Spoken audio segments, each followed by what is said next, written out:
Let's come to an understanding. Let's come to an understanding. Let's come to an understanding. Let's come to an understanding. I said, let's come to an understanding. Let's come to an understanding. Let's come to an understanding. Let's come to an understanding. Let's come to an understanding. Let's come to an understanding. Let's come to an understanding. What's up, everybody? This is Amish Patel. Hello.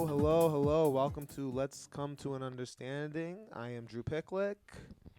My name is Amish Patel. The way you said it, I feel like I have to say mine Yeah, again. say it again. Okay, great. Yeah, say it again. Tell them again. This is Let's Come to an Understanding podcast. Wow. Big week. You know what? Breaking story, developing story. Mm-hmm. Just before we started recording, we had a look at the local Toronto news, and apparently there is a man on the loose in the city dumping feces on university students. Asian university students. Liquefied feces. Liquefied feces, and I think All the victims have been Asian. All the victims have been Asian. Yeah, Asian students so far. And the thing is also he is doing this not just at one university. He's gone. If you know a little bit about the geography of Toronto, he's gone from University of Toronto, which is right at St. George and Bloor in that area, to York University, which is literally at the edge of the city limits. It's out there. He's taking the subway. He's going to the suburbs. Yeah, this guy's a subway attacker. Yeah. Could he be an Uber driver? Could he be taking the subway? Is he on bike? Is he biking? Not to York, no. How are his calves? These are questions we have to ask. Apparently, there's been liquefied feces. Attacks have happened before. I don't think it's been confirmed animal or human. Yeah. Or human. Maybe it's melange. We're not sure. Mm-hmm. Melange knolls, as we like to say. Well, it depends on your dark web source for feces, because there are sources on the dark web for buying feces. Now, how do you know this? Well, I saw a little documentary about the dark web. Okay. And one of the things you can buy, like you can buy hair, you can buy body parts. One of the things is feces. That seems like something you would sell on the dark web, feces. But I think feces is also like a fetish item. I remember I heard a documentary with this girl, nice girl, middle class, like very sweet, not in the business, maybe family-wise, it's fine. Not there's anything wrong with being a sex worker, being in that business, but she got into this business where she just sent people her panties, and it got to poop, she said sometimes. She was sending it to people. She just mailed it to them. Yeah, I see that. Just mailing it to them. Just some guy has a silly little fetish, and he wants her poops. It's just a little thing. Just sends it in the mail. Imagine on the first. That's just a little thing I have. It's a little thing. Occasionally, I'm gonna want you to maybe mail me your shit. I don't know. Can we do that? Is that sorry? I know it's the first date. I know, but it's just. It's like I like to get it out of the way. but I'm also a Republican. I just want to get that out of the way. I hope that's not a deal breaker. The Republican thing is. Oh, okay. It's hard to date. It's hard to date in the city. It's hard to date in the city now. It's hard to date for Republicans. It's hard to meet people. So what? Because I'm a Republican. That's it. But the shit thing is okay. The poop thing. You okay with that? You're fine with that? I can change my political affiliation. Okay with that? I could be a libertarian. I just want him to go like a month into the relationship, like he can't get hard. Like, I told you, it's the like he needs. I just send one in the mail. What if he was also like? What if it was also the way it's sent? It's like no, you need to send it priority mail, like U.S. Post. Put my middle name. If my middle name's not on it, I don't get hard. Come on. There's a process. How are you addressing it? And it has to be certain stamps. You need to use certain stamps. That's a very specific fetish. Oh yeah, no, I would like to see it like very, very. When I hear people's fetishes, I feel a little basic. Like we're just basic, eh? Like D&V people. Are you a D&V? Just a simple guy. I feel like just so basic. Everyone's into something. I'm just living my life. What's the foot thing? I don't get it. It's fine. What are you going to do it? I can't imagine being like someone's down to do, make love, be intimate. Well, do you think the guy... just to say, no, just the feet. And then they do, like, there's whole videos of them doing it. It's very... Hey, everyone's got their thing. There's a lot. I think the guy, though, with the liquefied feces pouring it on people across universities, 3 victims so far.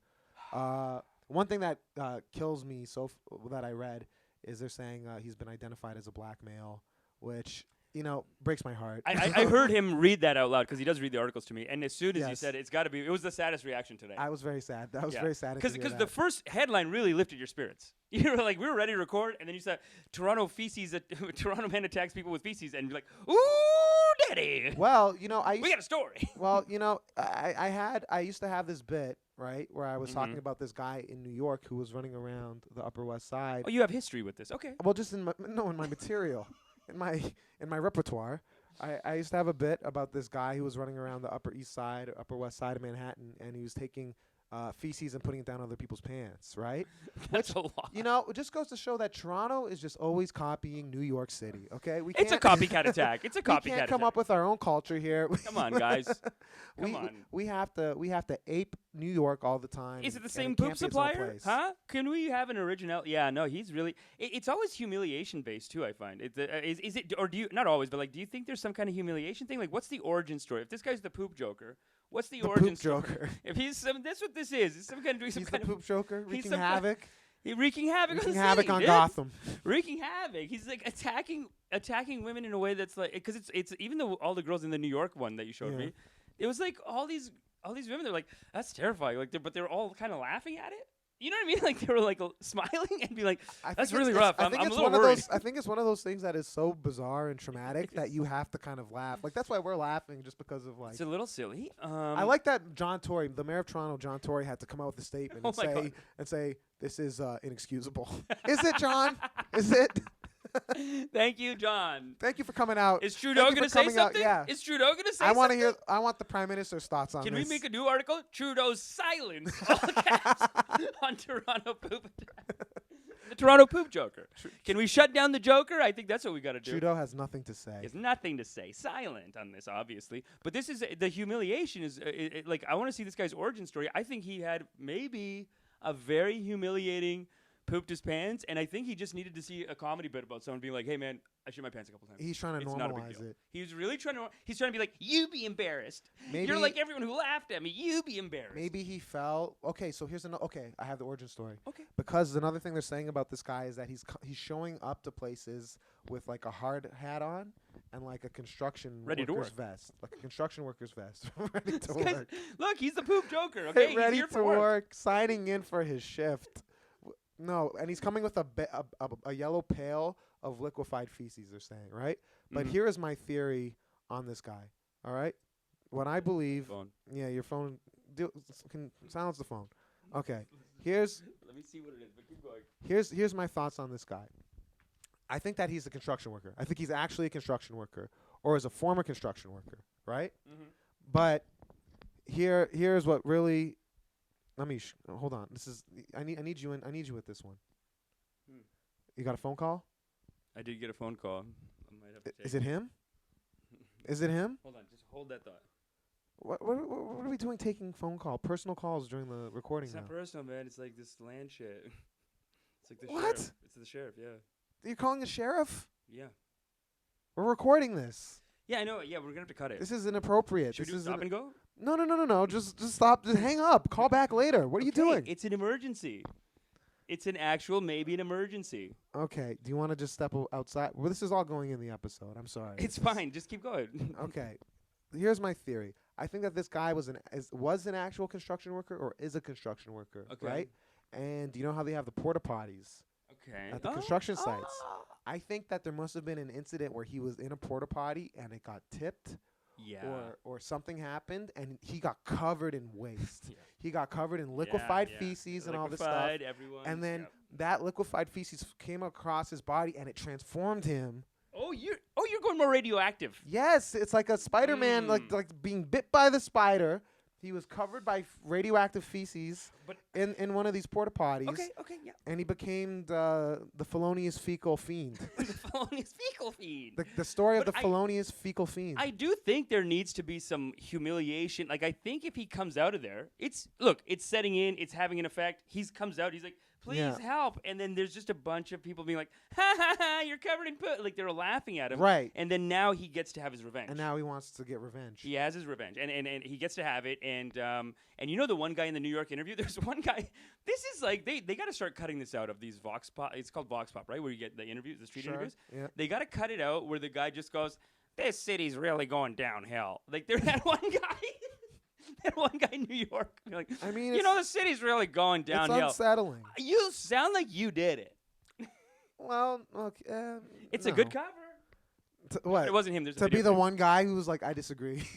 I disagree with this. He wasn't the only one. He just said a very standard, generic kind of. It was too generic. Fine. Yeah, I think that's your issue with it. I think it would be so silly for the movie though if we ever get Felonious Fecal Fiend. The Felonious It would be Fecal great Fiend. to see him on the news being like, it's a humiliation on the city.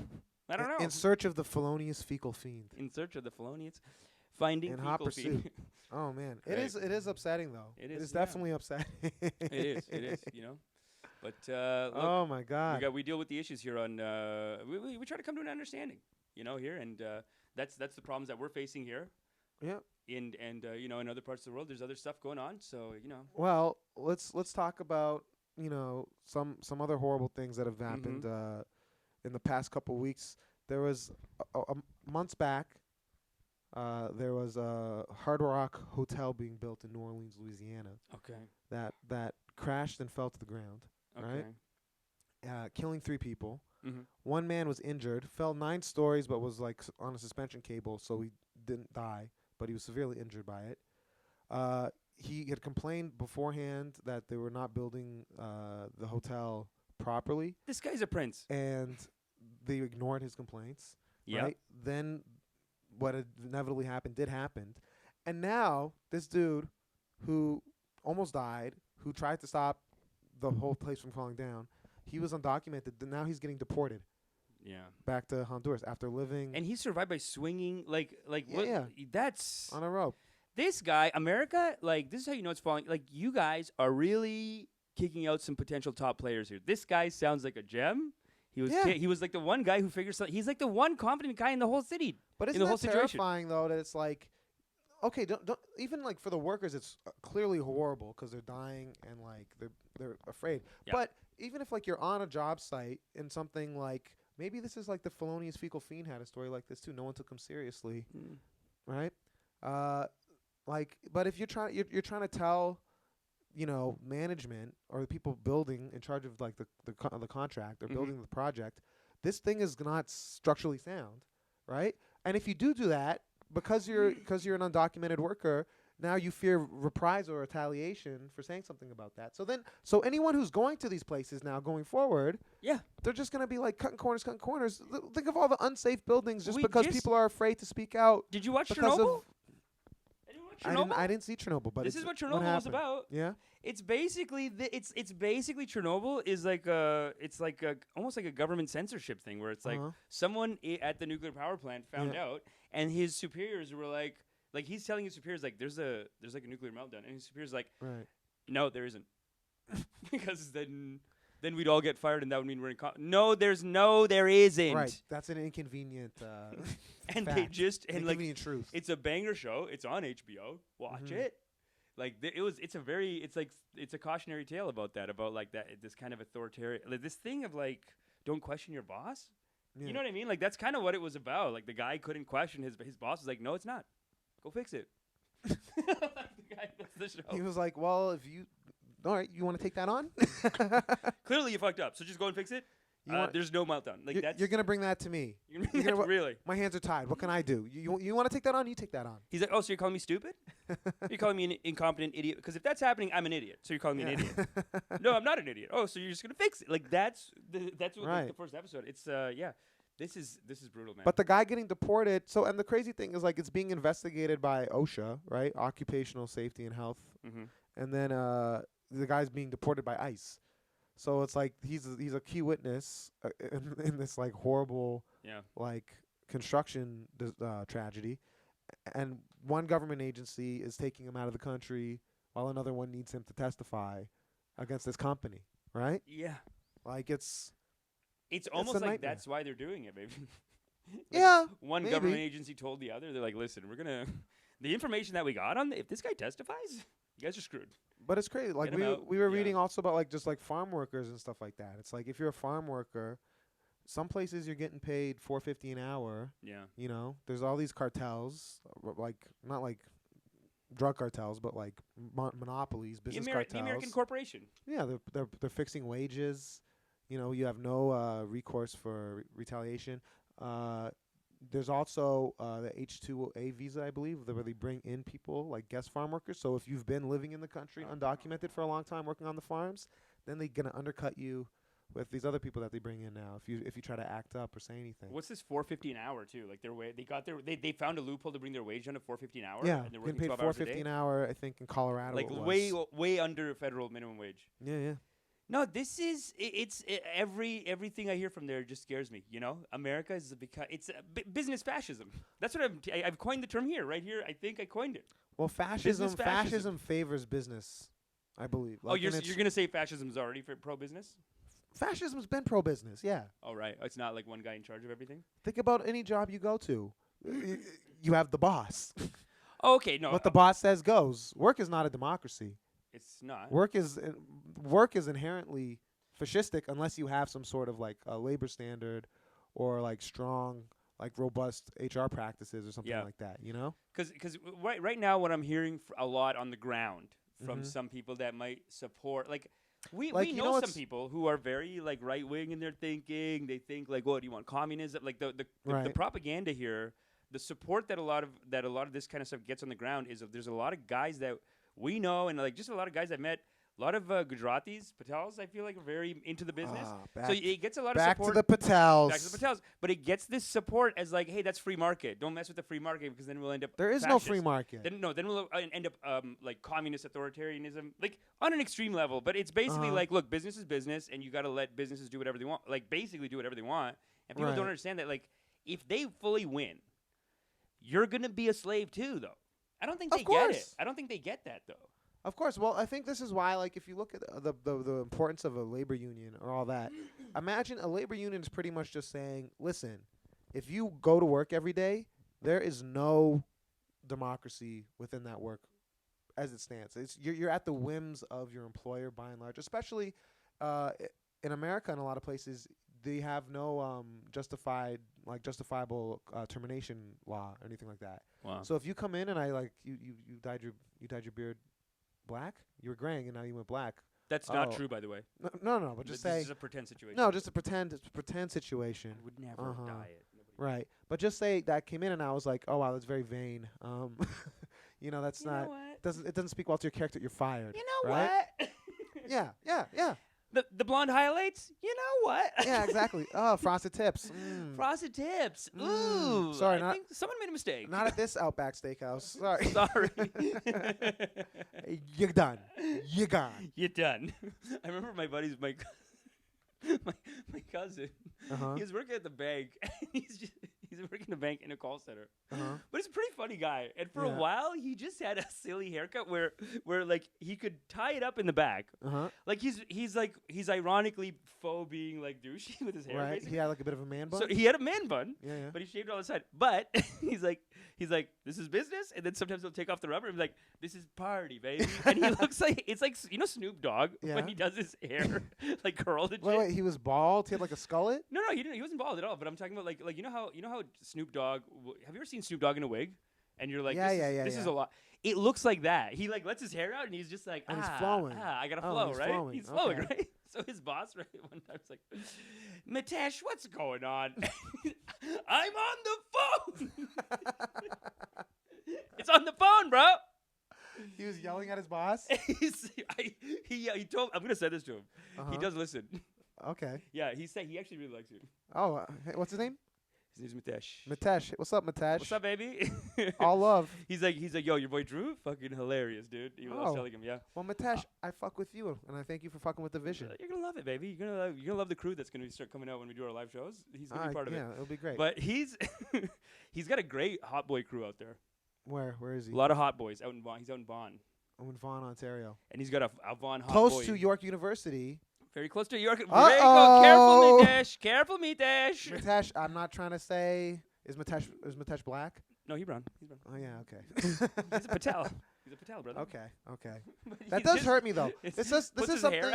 This is something that always hurts. I think it. Well, I'm just gonna say black people because that's what I can speak to. But I think almost any ethnic group, when you find out that the guy doing this stuff is like from your group, you're a little bit like, oh. You did have that sadness. Yeah. You had a joy of like Toronto fecal matter. We got to do this. Not that we're happy that anyone No, got no, attacked. no, no, no, no. But as a Not that we're story, happy. as a it comes across. Listen, it's all depressing stuff. Great it's content. So sad. It's just great content. And the rest of the story, it's hard to find out. Most of this is pretty sad. Yeah, most of it's very sad and like the poop story was really just a refreshing initially, but then when you saw it was a black guy, you're like, oh man. The poop story was refreshing. It was very refreshing. Very refreshing. You brought it up. You're like, ooh, all right, we got something positive to go. Minty. Not positive, but like just not Minty fresh. It's a little minty fresh. No, but let me just say, I was trying to say this point, but we got a little sidelined. But Sorry. just the whole thing with, well, that's why unions are so important, because most jobs are pretty much like a full-on dictatorship, right? Like you listen to what your boss says, by and large. If you have a union, now you have a counterbalance. Now you have represented officials that are going to be speaking out against the power structure that you're forced to work and abide by. So it gives you a level of agency and autonomy at work, which you wouldn't have otherwise. This man has a labor rights degree. What's the degree? Can you tell people? Labor studies. I have a Labor degree in, studies. graduate certificate in labor studies. And an employer's nightmare. This guy believes in something. I'll tell you that. That's great. Yeah, but it's unsettling, and especially with our own country, because a lot of refugees or people who are trying to go to the States now, if you're in a vulnerable position, you're going to be placed into something like precarious work where they're going to pay you $4.50 an hour because what can you do, and you have no recourse, no way to fight against it. Yep. And in Canada, we have the safe the safe third country. Oh my God. Rule where they're saying if you're a refugee coming over the American border and you've already claimed asylum there, we're going to send you back. Yeah. But it's clear that there's a lot of people who are coming over because they're like, we don't feel like we have, provisions to provide us a safe life. Well, the line that we found was like, so there's some article that people are putting out anti-refugee propaganda basically, but one of the articles said, refugees receive $10,000 for resettlement while Canadians are homeless, and that is 100% Rebel Media written, right? Well, I didn't get the Rebel Media credit, but it's even like you hear like I know people in like the Jamaican community that I've spoken to, right? The Jamaican Canadian community, the JCC as I call it, not to be confused with the Jewish Community Center, the Jamaican Canadian community. Yeah. I've heard people say like, oh, the Syrian refugees, they came here, they're getting all these free jackets, they got a hotel room. No, the Gujarati community is talking shit too. Are you hearing that too? I'm hearing from the Gujarati community, brother. They're not being kind to these. They're hearing stories. They tell me, I Google it in front of them. I'm like, this didn't happen, brother. Yeah. And they're just, no, I know. Someone, I heard. Man, my mom's watching the newspaper even. Yeah. The TV, like she's watching TV. There's a psychic. Yeah. The psychic's commercial is a show, and it's just a show. Right. You know what I mean? And then she'll watch that, and then she'll watch the next thing and be like, see, Amish, the Syrian refugee thing I didn't see on TV, but it's a very similar media. Like, they can just write whatever. Yeah. There's no check on it. It's in Gujarati, I think. But I don't think it was in a newspaper. I think they were all it was just like gossip. They were all telling each other. And then the psychic was like using their platform to denigrate Syrian refugees. The psychic was like, well, your marriage isn't going well. It's because of these Syrian refugees coming in. What did the psychic actually say, though? Okay, because I don't. Not the psychic, but I feel like I'm hazy on the facts on all of this right now. So I don't want to speak to it too heavy, but go on. All of this is just saying how hazy on the facts people are. Even though I'm hazy on their hazy, but like I'm just saying it's hazy on the facts. All the anti-Syrian stuff I've heard, it seems very hazy on the facts. It seems like for sure they're working hard. I mean, there are some. Well, they're literally people who are escaping a war. Yes, and like their country is in a war zone right now. Yeah, and I was talking to an Uber driver, and I got an Uber driver from Syria, Syrian refugee, and I was like, brother, how's Damascus? And he was like, it's like gone. It's like half of it's gone. But in the tourism ad, the buildings are all still up. Oh, really? Yeah. He was telling me, like, there's stuff that's like rubble now. It's gone. Yeah. Big monument, like big things. Yeah. And then I was looking it up. I saw it. It's beautiful. Like, you can see it. It's like rubble now. But then I saw the BBC put out a thing saying like their tourism thing is the trailer of the old buildings are still up. Who is going to Damascus though? Also, who's like look they planning that trip? They need the tourism. It's like we need to bring money into the country, but I don't know. Where? Who's going to Damascus? I mean, who's going to Syria right now for a vacation? Yeah, no, it's not gonna work. Yeah, no. You know, it's rough, man. This guy, he was telling me he's here. I don't know. I've only met super nice people. I looked up stories. I couldn't find anything violent, and maybe I just didn't look. But I was just the story that this person told me was so specific. It was like, oh, did you hear what they did? There's a guy over there. He got beat up by a refugee, and he ran away. And I'm like, that's such a. There's nothing like you can't. It's just who told you that? Is it a newspaper? Is it like where is this story? Yeah, yeah. And it was kind of like a hearsay, you know. I don't know, and it stems from, and you know, one of the stories we got to talk about today is, you know, this Hindu nationalist swing that's gripping India right now. You're saying within the Gujarati community in Canada, it comes from an anti-Islamic sentiment against the Syrian refugees? Yes. Just to clarify. Yes, it does. It does translate, I think, as that. Yeah. Okay. Okay. So, go on. So, I mean, we're talking about. I think we've talked about that the last one, but like basically moving on to our to the India desk, we could say. To our India desk. We always like to, you know, touch on India. We always like to touch on India. We always like to see what's going on the subcontinent. We also, and you wonder why would someone want to make up a story about a Syrian refugee? And part of their story, like even in their story, this is how you know you're talking to someone who's like maybe a little biased. You know how in America they're like the Muslims. Yeah. So the Hindu equivalent of Muslims is a Musalman. Musalman. How do you say it normally? I was telling Mo Ishmael this. I was like, Musalman. And he's like, that sounds great. That sounds like a muscle. I'm working out. Musalman. Yeah, Musalman. oh, it does. It sounds like you're working out. Like a muscle man. You're calling me a muscle man? Yeah, but if someone's like, hey, Amish, this Syrian, this a Musalman? And you're like, he's a bodybuilder? You mean he's jacked? But yeah, no, you hear these stories, and it's like, I think you want to believe something. You mean he got a job at GNC? He got a job at GNC. He's taking the protein. Okay, great. He's posting his gains. He's posting his gains on Instagram. What does he say? He says a Syrian muscle man. Muscle man. Is that the hashtag? Muscle. Syrian muscle man. But basically, you hear. That's how you know you're hearing a biased story, probably. From a Hindu is they'll tell the story, this terrible thing, whatever, and then they say it's because you know why? Because it is a Muslim. Like that's their thing. And me and my cousin, we just like we're always like we make fun of them. Yeah. Because we're you know not racist. Because you're not racist. But then for like hours. I like how you feel you have to whisper. Not racist. We're not racist. Because we're not racist. But I remember some uncle was telling. It's usually like a fringe uncle too that's pushing really wants to push it. You know what's actually kind of funny? Ever talk to someone who's like openly like, no, I'm racist, like who like stands by it 100%? Yeah, all the time. Like my friend was telling me a story. He has an uncle. These are Italians. It's all uncles. These are Italians now, right? Yeah. But he had his uncle and his cousin were playing, I don't know, like soccer or something on a field in Mississauga, something like that. Yeah. And there was like these like young guys like over there hassling them, right? And the dad was like, "Go fuck yourself, like get away from me." And then is this gonna get really sad? Like the last yeah, time? hold on. You told this one story like this. It was so sad. No, that was also with the Italian guy, but this is a different story. No, but then he was like these guys were hassling him, like these like young adults, right? And he's there with his like 13-year-old kid. And this guy goes to him, and they're like fucking with him. And then this one of the young guys yells at the dad. He's like, "Hey, fuck you cocksucker!" Right? And then the dad pauses the story and turns to my friend and his girlfriend and goes, "And you know that really bothers me because you know I'm homophobic, right? Like I'm really homophobic."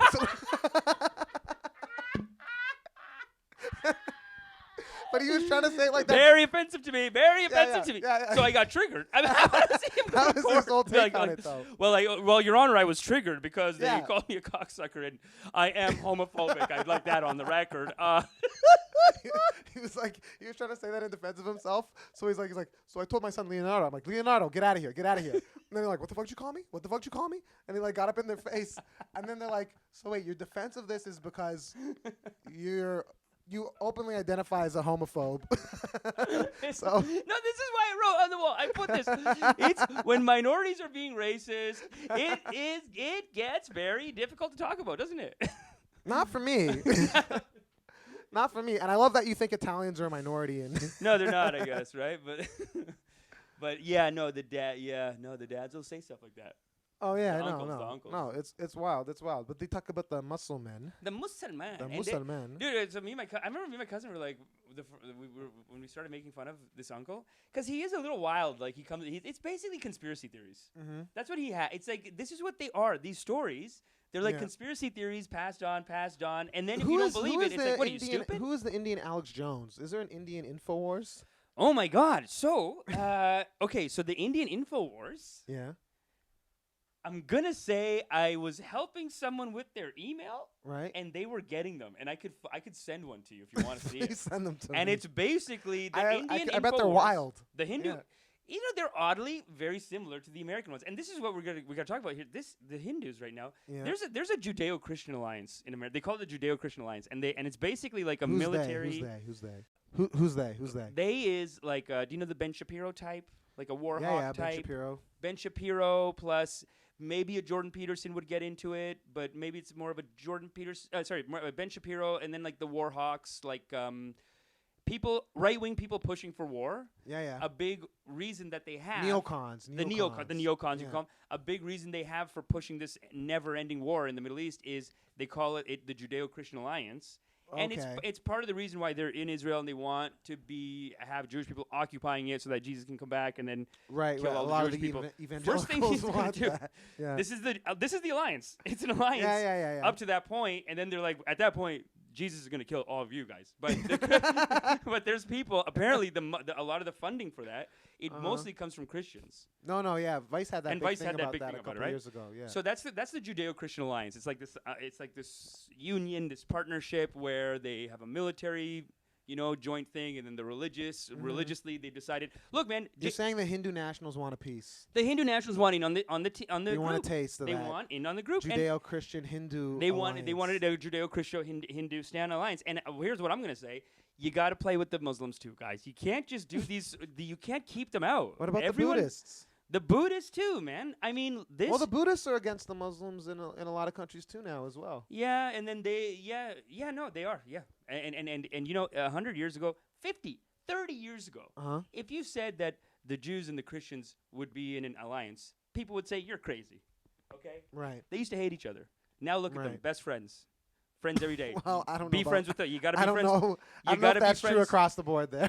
I mean, the alliance says a lot. I mean, it speaks volumes. Have you seen The Passion of the Christ? The Judeo-Christian alliance speaks volumes. Okay, fine. The Passion of the Christ. I took There is a fringe movement in America that's like that's still anti-Semitic, but I feel like as a whole, the right-wing team has moved on from that. Oh, I think there's just like if you're a religious extremist, you're kind of trying to like figure out how to make it all work on a global scale now. It does rely on Jesus coming back and killing them first. That's the official story there. Yeah, and that seems like a kind of like tenuous alliance. I don't know. I mean, they look very friendly, and I just think if you're gonna be friends with the Muslims too. You can't just have this only two friends. 50 years ago, you wouldn't have even been friends a little bit. All right, but I think that to do that would be putting religion aside entirely then, and just kind of let's all just be kind of secular and respect each other and get on board. And I think that is kind of the issue. that is the issue. We're moving away from that. That is hard to find. Also, what I find kind of interesting about the Hindu aspect of making this a trilateral alliance, right? Monotheism, Yep. polytheism. Okay. How does that stick? Because Christianity and Judaism are closer in their kind of structure of a religion to Islam than they are to Hinduism by far. They are. So it's not even about religion. It's about geopolitical strategy and land grabs and economic power. Some would argue that the religions might be a little bit built in that. It's hard to separate it sometimes. When you look through the history, I mean, this crusade, you could call it, has been going on for 400 years. And it always comes back, and the trauma of it, I think, keeps getting passed down. I don't think this is a separate thing and, like, just bring up a story. I think there's been it's passed on. Like, the British passed a lot of these issues that they're having today with, like, Iraq and Syria. That's all, like, colonial borders that they were cutting up, and they just didn't cut it fairly. And they're it creates a lot of the instability that we have now. But you can see the passing on of those reigns, and you can trace it right back to, like, crusade stuff. So it's interesting. It's hard to say where the religion starts and where the geopolitics, you know what I mean? It might be built into it a little bit. Definitely it's the places, the geography. And that's what makes this the Hindu story so interesting. So in Ayodhya, which is like which is basically Bethlehem for Hindus, you could say. Okay. If I can give you an equivalent, it's almost like a Bethlehem for Hindus. It's a holy spot. Okay. It's where Ram. I think it's where he was born. Yeah, I think it was where the Ramayana starts there. But it's an important spot for the Hindus. Okay. So now, part of what they did, this is one of these tricky things where when you're talking to other Hindus, sometimes they're like, hey, can we just turn a blind eye to this? You know what I mean? Mm-hmm. But basically, what they did is, in the 90s at some point, there was some tensions, some clashes between the Hindus and Muslims in India. Yeah. So then the Hindus, they went to this mosque in Ayodhya called I think it's called the Babri Mosque. They took it back over. There's like footage of them jumping on it and whatever. They reclaimed it. And now it's been in like this 10, 15-year court battle of like, okay, let's do the time code, and whoever was here first, they get to have it. Uh-huh. So now the results came back From the Supreme Court of India. the Supreme Court of India, and technically the older stuff is Hindu. So now they're going to relocate but you said today in the article you saw today, they're going to relocate the Muslim mosque now. Right, but the Hindu government. But it was destroyed though, wasn't it? It was attacked and destroyed. Yeah, these guys just like kind of attacked and took it over. Right. But then they're claiming now they're claiming that that you guys attacked us and took it over 400 years ago.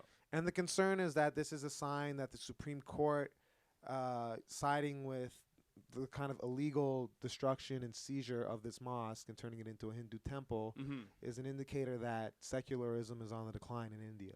I mean, yeah, in India and then all Right. over the world, there's secularism's going down. Everyone's going back to their religions, and everyone is It's attacking ethno-nationalism is on Muslims. the rise. Yeah. Is what they're concerned with in India, and to become what was it? Also, they're saying they're trying to get people. This is, by the way, we're sourcing this from Jacobin. This is a recent article from Jacobin. But there's people coming from was it Afghanistan, Bangladesh. They're bringing in more Hindus. They're bringing Hindus, displaced Hindus, and trying to give them Indian citizenship, while also at the same time trying to deny Indian citizenship to Muslims who have dubious claims to citizenship. And then third thing that we're noticing here is they're going to try to make it illegal to convert into Hinduism? No, Illegal. because Hinduism. So what they're saying with Hinduism is that if you, so this is all religious kind of tech. It's all. Look, the religious like legal work. It's like religious legal work, right? But they're a saying little bit of we're but not they're religious saying this, scholar they're saying, lawyers. They're saying if you become Hindu, that's a reversion. Not a conversion. No, because we're all born Hindu. Like I was born Hindu, and I'm kind of lost out in the field right now. Right. But if I ever want to come home, go ahead, come home. However, if I want to go away and do something else, if I want to convert, no, they're gonna. So there's kind of they're saying there's pushes to make conversion illegal, but reversion perfectly acceptable. Interesting. This is yeah. No, they It's they kind are of trying to like get their numbers up. They're bringing in Hindus. This is a very this is Judeo-Christian alliance. It's A very Israeli move. They like Israel's been doing this for years. They pay people. There's people from New York just living in the West Bank, like just to take that property. There's people from North York living in the West Bank. True. Yeah. Actually, there's people from all over. Actually, this is a very interesting story. One of my buddies, I grew up with this guy. Very religious family, but his sister suffered a bit of a tragedy, right? Yeah. So the mom, dad, and the kids, they all decided to go atheist. They're like, we're not going to go to the church. They didn't help us in this time, and they were depressed, whatever. They're a Christian. They're Christian. Yeah. So the grandfather is rich, and he was like, okay, well, if you're going to leave Christianity, we're not friends anymore. Right. So the grandfather disowned them. But this guy was telling me that his grandfather would send them the stubs of like, while they were going through like economic hard times, the grandfather would send them things saying like, hey, I just sent $100,000 to Israel because I support that. That's petty. You having a hard time over there without God? Oh my God. Here's $100,000. I'm sending it right to God. I'm sending it right. Jesus I'm going to give him a Christ. direct deposit.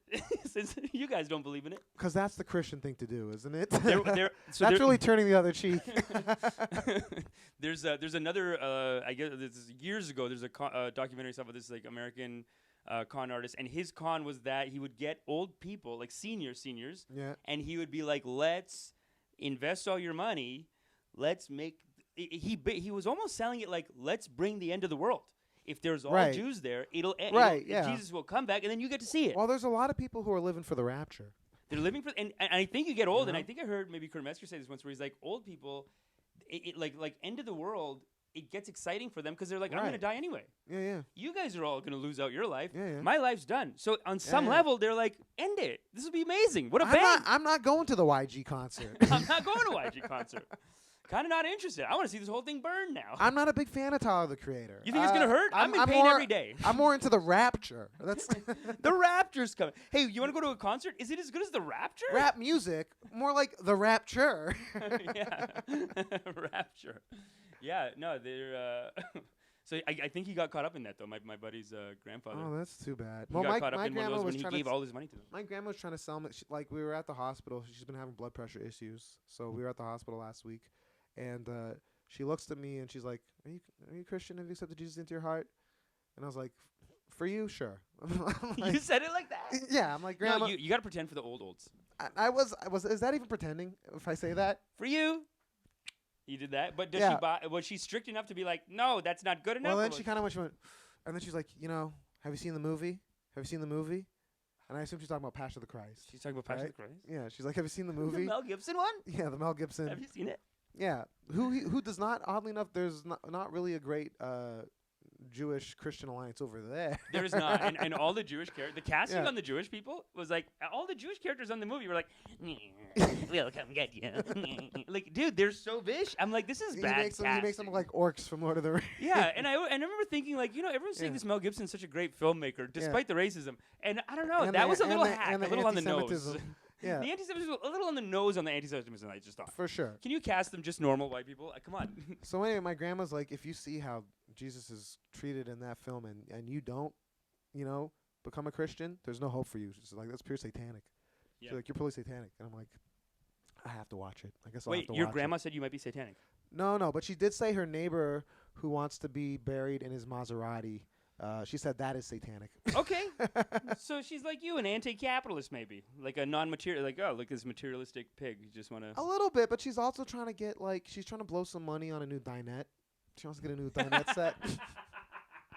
She keeps talking about she wants to spend, I think it was $6,000, but now I think she's trying to scrounge up $14,000 through whatever means she can through, I don't know whose pension. What are you saying, Drew? Are To you buy saying a better dinette that set. than Israel, huh? You think she shouldn't make an investment in... In a dinette set? Yeah, I know. I gotta be honest. She has big meals 3 times out of the year, but you know what? It'll help her with the blood pressure. Whatever helps with the blood pressure, I'm there for it. Honestly, I mean, she's a grown woman. If she feels like she wants a dinette set, I guess she deserves it, right? You might be treating her like a, hey, you don't need that. no, it's not. But who needs a $14,000 dinette It's set? $14,000. That's what I'm saying. Nobody needs it. You She's can trying to buy like a $14,000 dinette set. make a new kitchen. We could make a new And my kitchen. grandpa- Marble and my countertops. grandpa's Get the like- marble countertops in the kitchen. And my grandpa's like, and my mom's like, she needs it. And my grandpa's like, I can't afford it.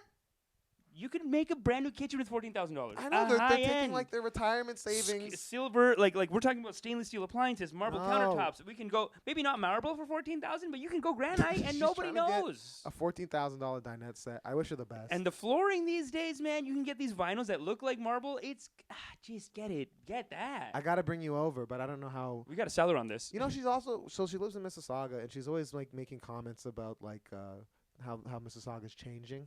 You know, I've heard some of this. I've heard some of this. Yeah. You know, so I feel like she'll be nice to your face, but after you leave, she might be like, "Why would you bring him?" And she'd think you're trying to swindle her. Again, minorities, racists against each other. Yeah, it's of a course. tricky one. Of course. Well, What do you do with it? is your Indian family? How do they feel about the blacks? How are they towards the black people? Look, you know what I was saying to someone? It's almost like let's just say capitalism. Mm-hmm. You know, when you have kids. You know, when kids, Yeah. and you could do you could be like, hey, who's gonna do this work faster? And you got one kid that's like, oh, I'll do it, and then you have the other kid that's like, I'm not doing this shit. Like, I'm Mhm. not falling for this. I feel like with capitalism, it feels a little bit like Asians are the ones that are like, I can do it, and then Right. the attitude here, like from black people, is like, hey, like we're free people, so just calm down with all this. Like they don't want to, but then How do you mean? But I'm Are talking you about, calling black people lazy? Am I That's asking what you I'm- what your family's approach is on black people, and you're just saying they're lazy? That's what they don't say lazy. Are you They say- kidding me? You know what they say? They say they What are you saying? they say that. No, I'm with you, man. I mean, why? Okay. I'm not living this Indian. I think Right. they're colonized. They don't get the freedom. They're like, look at them, they're free, and so they just Okay. interpret it as like, oh, these guys are lazy. It's like, no, that's free people. They don't wake up and say, what does the boss want? Let's go. Like that. That's not lazy. That's like Right. they're free people. They're Right. fighting for their freedom. You guys come here. You're fucking racist. You wouldn't have any freedom without them. Right. You know what I mean? Like they're Right, being, right, like right. everyone's stealing black music. Mm-hmm. Love the music. Yeah. You gonna marry them? You have a fucking heart attack. You know what I'm saying? Well, there's a lot of people from the Caribbean though who are like part like South Asian and part black. Yeah, they're racist more than us even. Have you heard them when they're alone? They're fucking, they're fucked up. They're like, oh man, they're telling Like me they're like they're like, oh, you're Guyanese and they're Trini like- people. Yeah, a lot of and all Guyanese that? Trini people I know are like you're from India, eh? Purebred? I'm not. I'm one of you. Like they'll What? they'll say stuff like that. No, I've been sometimes. excluded from these conversations. Of course, yeah, no. Oh I'm my sure. God. Maybe it's different, but no. But Damn. it's like everyone else bought in Mm-hmm. to this colonialism, baby. It's like, what are you doing? These people. This is a free person. You're Yeah. seeing a free person, and Yeah. you don't. It doesn't occur to you. So you're like, what? They Well, must be lazy. No, they're not lazy. They're just like that's why even there is a small contingent of black Americans Mm-hmm. who hate Asians, and Yeah. quite frankly, I think they make a lot of good points. Because I'll say this: Jesus Christ. I'm talking about Indian. I'm talking about remember Doctor Are you? Martin. It sounds like you're Dr. coming out in defense of the felonious fecal felon. No. I am coming in defense of this Pan-Africanist thinker, not because he is homophobic too, which just can you don't do that. No, but no, he no. makes some good. I'm just saying he makes some good points. But it's this black dude who Yeah, he but is, anyone do you with know who I'm talking about? He does all he Oh, does. Umar Johnson. Umar Johnson. Dr. He- Umar Johnson. He mentions this where he says like in America like people would have had workers' rights, Mm-hmm. and then they said, you know what, bring in the immigrants, Right. and that squashed it all. I think. Well, Or is that too much of a conspiracy? No, I disagree with that Okay. necessarily. I mean, because a lot of people who are in unions now Mm-hmm. are immigrant workers and stuff like that. They're people who come from other countries and they have to come kind of get together. Like I have a friend who organizes people in BC, and a lot of them are like from the Filipino community or the Sri Mhm. Lankan community or Ethiopian community. Okay. And it's kind of like you start through like the community groups, but they're people who are being exploited, and then they have to come together and all that. Whereas a lot of like people like second, third generation Canadians, they feel comfortable, they feel incumbent and stuff like that. They don't Mhm. feel the need to organize. They think that the system's going to work in their favor. This is their country. They have, what it takes. So I think that where you actually get the most kind of push for workers' rights now is in immigrant communities. Okay. I think I think you're even seeing that with what they're saying in the States with refugees and undocumented workers Yeah, who yeah. are being exploited. They're the ones in most need of a union and most likely to unionize and work together and be collective in their thing to kind of strengthen it for the country overall. Yeah. So I see what you're saying. You did mention Filipino. Okay. So I agree with you. That's like the Asian is too much of a generalization, and I just went through this with my roommate the other day. But it's too much of a generalization. I'm gonna say it's maybe Gujarati a little bit, and then maybe like By the way, when you say Asian, you include India. I'm talking about India and China. Okay. Specifically India and China. And I'm talking about specifically, there was a time, and if you watch Joy Luck Club, Mhm. Joy Luck Club is an incredible movie about 4 Asian American women Mhm. and their moms. Yep. But you just see how they're traumatized from the poverty in a way that it doesn't translate as I'm going to be workers' rights. It translates as I better outwork everyone and Right. be the, But I think that I've worked with like a lot of like older immigrants. I have one of my best friends I ever worked with was an older Korean guy, right? Right. And he was just miserable. He was like, I used to run the Hyundai factory in Korea. I was a manager there. They don't respect me here. Da da da da da da da da. And it's like, yeah, you know what? I feel for you. Yeah. I feel for you. Like you're giving your life to this company. Yeah. And you feel it, but if My you're uncle too. fractured and kind of like removed from it all, you don't have that sense of like, well, who can I turn to? How can I do it? How can I unionize? You know what I mean? Mm-hmm.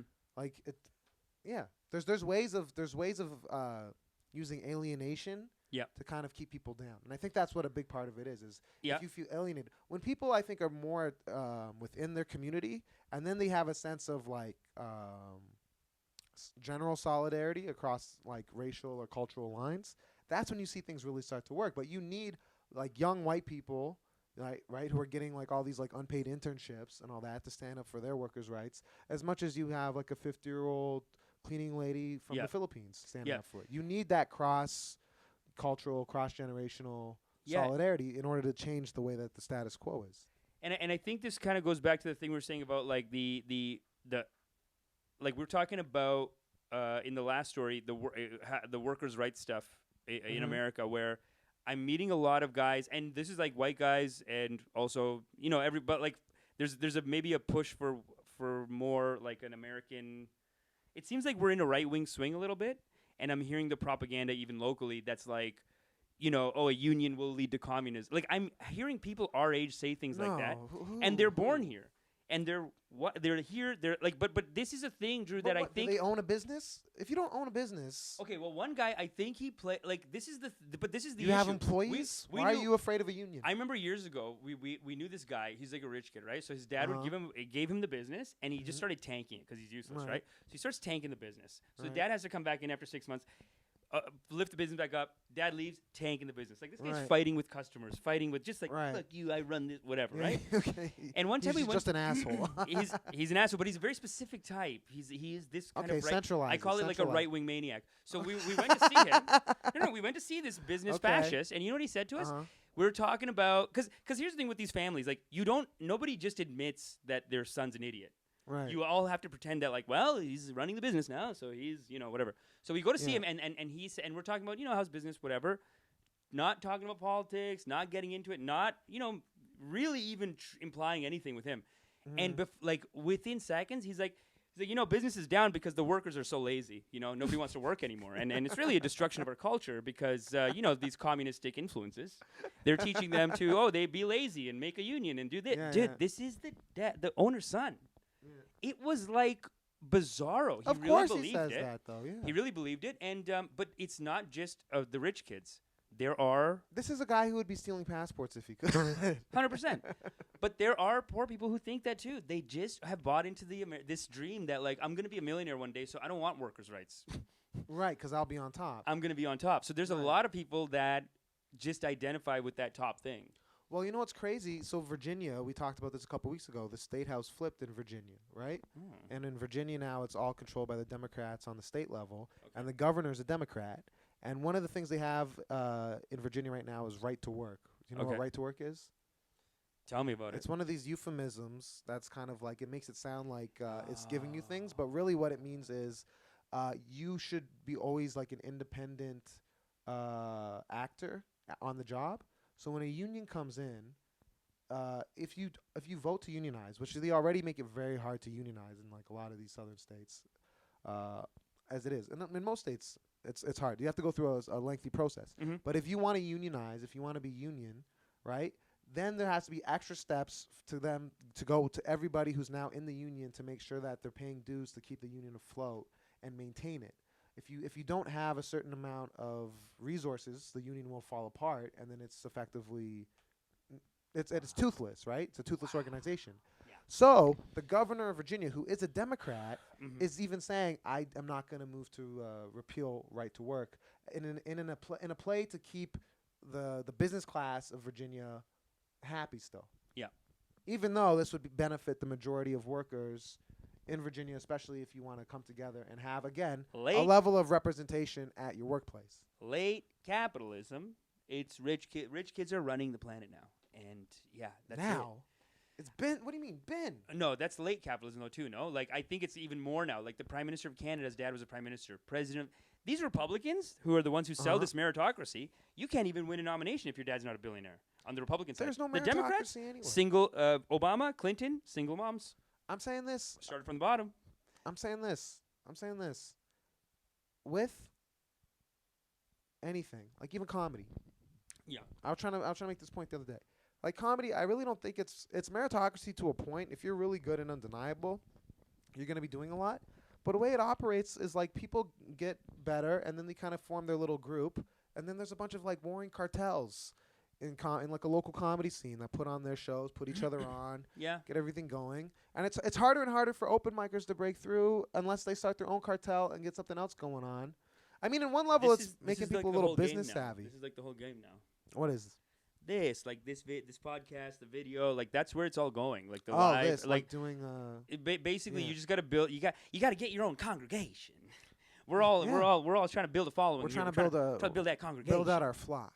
We're trying to get our flock. So make sure you guys subscribe to this wherever you're listening. Yeah, Leave us a good review. Tell your friends. Please do. You know, because we really do. I mean, we're such good people. You know, aren't we? I mean, we're stunning. The articles you bring, I'm like, stellar. man, this guy really cares. This is great.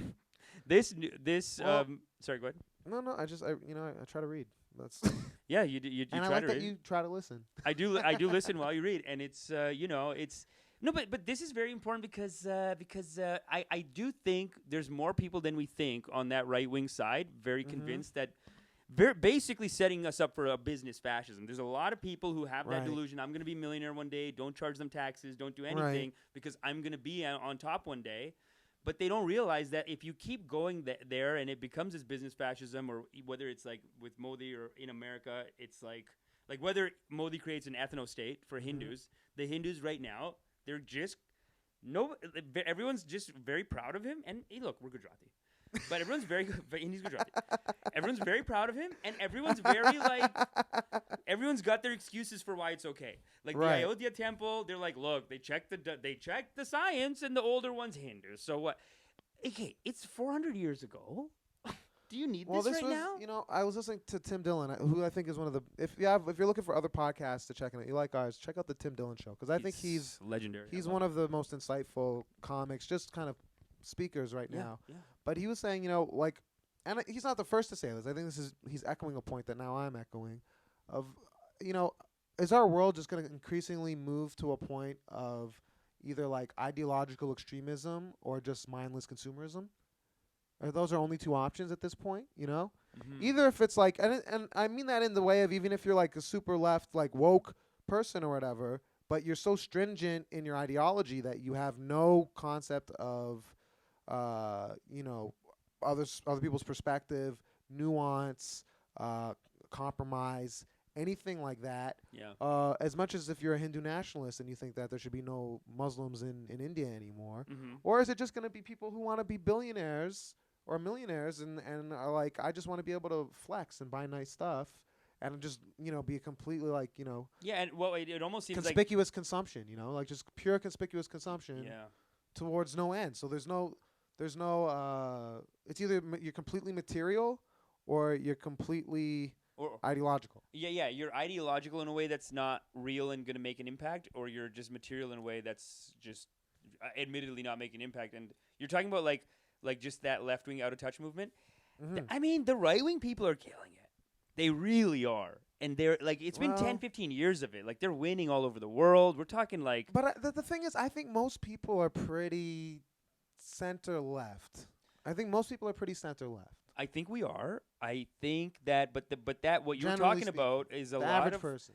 But what you're talking, the average person is centrist. Oh yeah, and left for sure. The average person is center left. They believe in like basic civil liberties. They believe in like do your own thing. But like, here's the thing: everyone's trying to be better. Everyone's trying to be happy to a degree. But I also think we're very pragmatic in the center, and this happens on right and left. I think when the extreme voices start talking shit, most of us in the center are like, okay, well, let's not associate with the crazy. And the thing is that do you think there's not enough call out of everyone's crazy?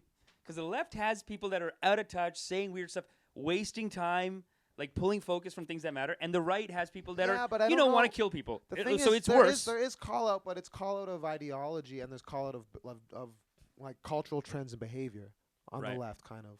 I think that what you're not seeing is like call out of individuals, because part of the issue is that they're saying the call out of the individual is the issue, They're saying the call out of the individuals, the people who would be more moderate, is saying this is not productive. Who's they? You're saying. I'm just saying. I'm just saying. saying What if about we're calling out someone who calls out people all the time? You know what I mean? And that happens though, because it's like the French Revolution, where they eventually, will come for you, Robespierre. You know what I mean? You know Robespierre? He was the guy who led the terror. He was like beheading everybody. The original canceller. That's the real canceller. He was canceled. He eventually got his own head cut off. Wow. It happens, you know. It's Wow, yeah, no, it happens all the time. No, dude, how many people were like, just even on the left? How embarrassing when someone's attacking everyone, and then their thing comes out, and you're like, oh, Yeah. Mrs. Everyone's fallible. No Mr. one's Righteous infallible. was, also caught doing whatever. Like, it happens a lot, and it happens more on the right. Well, it was happening more on the right, and now, I mean, they're definitely worse. I'm not equating like left extreme and right extreme. I do think right extreme has a more violent, more world destructive, self-destructive thing to it. 100%. Whereas the left is kind of like, but I do think on the left it is wasting time and pulling focus, and it has a lot of damage. It can just be a thing of pick your battles a little bit more. Yeah, you know. Yeah, let's pick the battles better, maybe. Because every time I tell someone about realize when things are beneficial and when they're, destructive. And look, the biggest pushback I get from pick your battles is people say, no, everything. And it's like, you can't do one thing good, though. Can you do one thing good?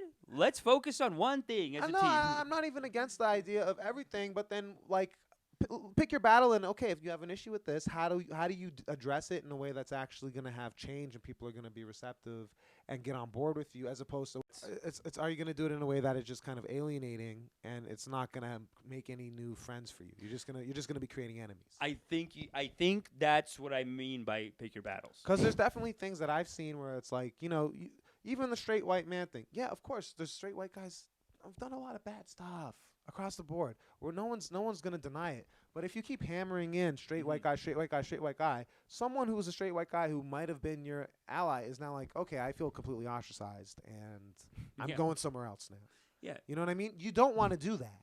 You need white guys around so that the bomb, like if they're around, but if you want, they won't just get, like it's like you want numbers, you want people around. Yeah. There's connections. Like that white guy has a connection. Keep him around. Don't just kick everyone out. I feel like we are quick to like canceling and like it's just a person and they fucked up. But it's the thing is, are you trying to create a larger coalition and are you trying to create like a popular movement, or are you just trying to maintain an antagonist? Are you because does having that antagonist validate your own existence? Do you need that enemy to be who you are? Does it help you to identify your thing, or do you actually want to see things get better overall and everyone's awareness? I think, and this is why we really. And I think that's why we want to come to an understanding. We want to come to an understanding. This is why we really need you guys to subscribe, share this, support us. Yeah, let the world know. Because one of the things that I think we need to do down the road is we need to start playing clips on both sides, and we start playing the clip and saying, "Hey, is this oppression or is it depression?" I think a lot of times I'm like, listen. I know you think that everything's under attack. I think you're just sad, brother. Right. You know what I mean? Like how many times you see someone, again, both sides, but like you see a lot of guys talk about, maybe they can't get laid and they're like the culture's broken, and it's like nobody's getting. It's not easy. It's feminism gone wild. And now nobody wants to fuck me. But no, dude, nobody ever wanted to fuck you. That's the thing. Get out of the basement. You got to get out, and you got to make an effort. And put down the Fortnite. Just leave it. It's always been work, though. Don't think it wasn't work. Yeah. It's always been like go out, make an effort, talk to people. Like, yeah, man, that's what you have to do. I don't know, like, but even there's that, and then. Give a left example. I have a left example too. Well, there was that. Remember it was the university student who's I think she's called Jigglypuff. Okay. Have you seen this one? They had a speaker come in, some right wing look, and granted, it's some right wing maniac. He's coming to speak, and the whole time he's speaking, like she's hurting her own voice because the whole time he's trying to speak, she's in there going, like hard, trying to silence him, screaming, right. And then there's another girl taking a video, slow zooming in, and then there's like another girl being like, "What the fuck is this shit?" You know what I mean? And she got. I didn't even know there's another girl videotaping her. It makes it more insulting because the other girl was maybe what you would be called more traditionally pretty, and then this girl was like maybe what you would, just. I don't want to insult. Maybe what you would call not my type. Is that what you're gonna say? I'm gonna say like, look, I'm just saying like this is a candidate for. Sure. Is this depression or oppression? I mean, really, are you just mad about stuff? You're young, you're going through shit. Like, come on. I get it. This guy's an asshole, so just say he's an asshole. Make your point. But listen, everyone just wants to be happy and fulfilled. All right? Just acknowledge it. But I think okay. I think we got to wrap up. I think we got to wrap We up. gotta I got to wrap go. up I for this got to look at my phone. I got to go. This has been a great episode. I really enjoyed it. Drew, This was tell a us about good the one. show. Tell us about your show every Sunday. It looks incredible. Guys, again, Lalo Laughs at Lalo Brewery every Sunday night, College and Dufferin. Great lineups. We have people from CBC The Debaters. We have people from JFL. Yes, people who've been on Just for Laughs. Kevin Hart's LOL Network. People who've been on Kevin Hart's LOL Network. Also me. TVO. Television Ontario. It's also me. Yes. Emmy nomination applicant. Did I tell you about that one? You They mentioned that. applied for an Emmy nomination. Didn't get the nomination. They applied. You mention that all the time. Yeah. And then this year, they just sent an application for a Writers Guild Award. Not nominated yet. A lot of people who Probably apply, shouldn't mention it. A lot of appliers. A lot of people who've applied themselves will be on the show. Yes. Great craft brewery, made in house. I believe it's the smallest brewery in Ontario. Hazy on the facts, don't quote me. Very cool spot. And great Trinidadian food. If you like dalpuri, if you like doubles, if you like chicken of the fried or stewed variety, if you like mac and cheese, they got it all in a bag of chips. Oxtail. There's oxtail. There's callaloo. There's sorrel. Listen. You're gonna love it. The vibe is incredible. The music's great. It's such a great place. There's artwork. It's phenomenal. It's a beautiful It's place. phenomenal. Check But it out. okay. Anyway, that's been another episode of Let's Come to an Understanding.